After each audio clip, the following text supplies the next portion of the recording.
आप देख रहे हैं हमारा special show quarter one Darling's और हम जानने की कोशिश कर रहे हैं कि क्वार्टर वन में अर्निंग्स कैसे रहे अलग अलग सेक्टर्स के और कहां अपॉर्चुनिटी है स्टॉक्स के हिसाब से। जिन कंपनियों के नंबर्स अच्छे रहे हैं या फिर अच्छे अर्निंग्स गोइंग फॉरवर्ड वो पोस्ट कर सकती हैं जो आपके पोर्टफोलियो को बेहतर बना सकते हैं। इसी कड़ी में अब हम बात करेंगे रियल्टी की और रियल्टी सेक्टर के अर्निंग्स मैनेजमेंट कमेंट्री से 3-4 चीजें सामने निकल कर आई।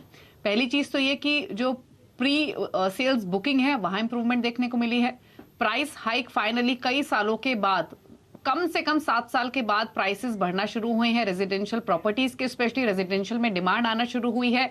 कमोडिटी प्राइसेस जो कूल ऑफ हुए हैं उसका भी फायदा इन कंपनियों को मिलेगा या इस सेक्टर को मिलेगा। तो पहले तो की टेकअवेज पूछ लेते हैं रियल्टी में ओवरऑल अर्निंग्स को लेकर, क्योंकि ये स्टॉक भी अपने रीसेंट हाई से काफी नीचे ट्रेड कर रहे हैं। अगर कोई भी स्टॉक आप उठाकर देख ले, गोदरेज है, ओबेरॉय है, डीएलएफ है, तो ऐसे में अपॉर्चुनिटी है या फिर नहीं ये जान लेते हैं। तो अमरीश जी बताइए पहले तो रियल्टी सेक्टर के अर्निंग्स आपको कैसे लगे, क्या की टेकअवेज आपकी तरफ से, और अगर एक्सपोजर लेना हो तो किस स्टॉक में लें?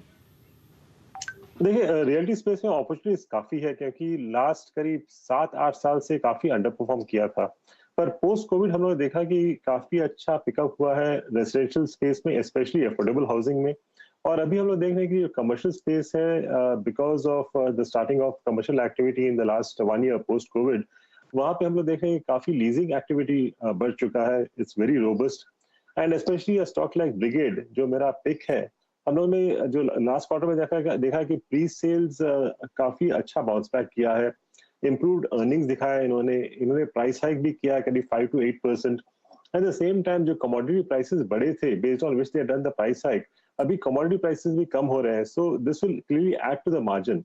और उनका जो हॉस्पिटैलिटी स्पेस है वहां भी हम लोग देख रहे हैं कि अच्छा बाउंस बैक है and they bought nearly 8 million square feet of land in current year FY23 में, और आगे जाके भी I think over the next few months for FY23 overall उन लोग शायद और एक 5 मिलियन स्क्वायर फीट लेंगे। So this shows that they have a very strong sort of a pipeline और सेल्स भी अच्छा हो रहा है। तो I think at least possible future में performance should be extremely good. तो ब्रिगेड में मेरा जो टारगेट बनता है करीब 650 का बनता है। अब बात एफएमसीजी की कर लेते हैं। और सुदीप जी, कमोडिटी की काफी चर्चा हम कर रहे हैं, लेकिन एफएमसीजी भी एक ऐसी पॉकेट थी जो कमोडिटी प्राइसेस के सर्ज से अछूती नहीं रह गई थी, क्योंकि एग्री कमोडिटीज में भी हमने काफी सर्ज देखा प्राइसेस में, जिसकी वजह से कॉस्ट इन्फ्लेशन इन कंपनियों की बड़ी पास ऑन करने की कोशिश की, लेकिन एक कंसर्न था। तो पहले तो अर्निंग्स आपको कैसे लगे ओवरऑल? अब क्योंकि रूरल डिमांड भी पिकअप होगी, एक्सपेक्टेशंस हैं, प्लस जो कॉस्ट इन्फ्लेशन है वो भी थोड़ी थोड़ी कंट्रोल में आना शुरू हुई है, तो ऐसे में क्या एक्सपेक्टेशंस हैं आगे के लिए, और कोई लेना हो स्टॉक तो क्या चॉइस है आपकी? ये एक्सपेक्टेशन तो बहुत अच्छा है। परफॉर्मेंस देखिए, अगर आप इंडिया परफॉर्मेंस की बात करें, most of the FMCG companies अच्छा परफॉर्मेंस दिखाया। गोदरेज जिनका कि थोड़ा सबड्यूड परफॉर्मेंस था, वहां पे भी डोमेस्टिक परफॉर्मेंस अच्छा था। उनका इंटरनेशनल मार्केट में परफॉर्मेंस कुछ पॉकेट्स में ठीक नहीं था, इसीलिए ओवरऑल सबड्यूड था, पर डोमेस्टिक परफॉर्मेंस अच्छा था। एचयूएल की अगर बात करें, जो कि हमारा फेवरेट काउंटर है, वहां पे खरीदारी की भी हम सलाह देते हैं, वहां पे बेहतरीन परफॉर्मेंस इन्होंने दिखाया। और जैसे जैसे आपने जिक्र किया, कॉस्ट पुश जो आया था बीच में, उसको काउंटर करने के लिए इन्होंने बहुत सारा कॉस्ट कंट्रोल मेजर्स किए हैं, सिलेक्टिवली प्राइस हाइक लिया है और सिलेक्टिवली पैक साइज एडजस्ट किया है। तो ये सारे जो कोऑर्डिनेटेड एफर्ट, इसके बाद इन्होंने अपना मार्जिन मेंटेन किया, ग्रो किया, और जो मार्केट का एक्सपेक्टेशन था उससे बेहतर मार्जिन प्रदर्शन किया।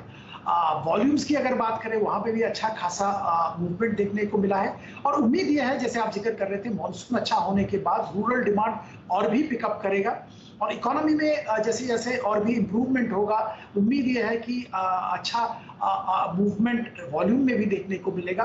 तो एचयूएल में जरूर खरीदारी की जा सकती है। यहाँ पे खास बात और एक है कि जीएसके का पोर्टफोलियो, जो फूड्स का पोर्टफोलियो इन्होंने एक्वायर किया था, वो उसका पूरा अभी तक बेनिफिट एचयूएल नहीं उठा पाए। उम्मीद यह है कि आने वाले दिनों में उस पोर्टफोलियो का भी बेनिफिट एचयूएल को मिलेगा। तो बाय एंड लार्ज अगर आप लंबी अवधि के लिए अपना डार्लिंग पोर्टफोलियो बना रहे हैं तो एचयूएल उसमें जरूर शामिल कीजिए। एचयूएल पिक कर सकते हैं एफएमसीजी स्पेस से। फटाफट से फार्मा की भी बात कर लेते हैं। अमरीश, आपको कैसे लगे फार्मा के अर्निंग्स, और कोई स्टॉक पिक करना हो तो क्या सजेशन? फार्मा में ओवरऑल हमने देखा कि थोड़ा बहुत म्यूटेड अर्निंग्स थे, पर I think this is temporary. I think it's a very good defensive space.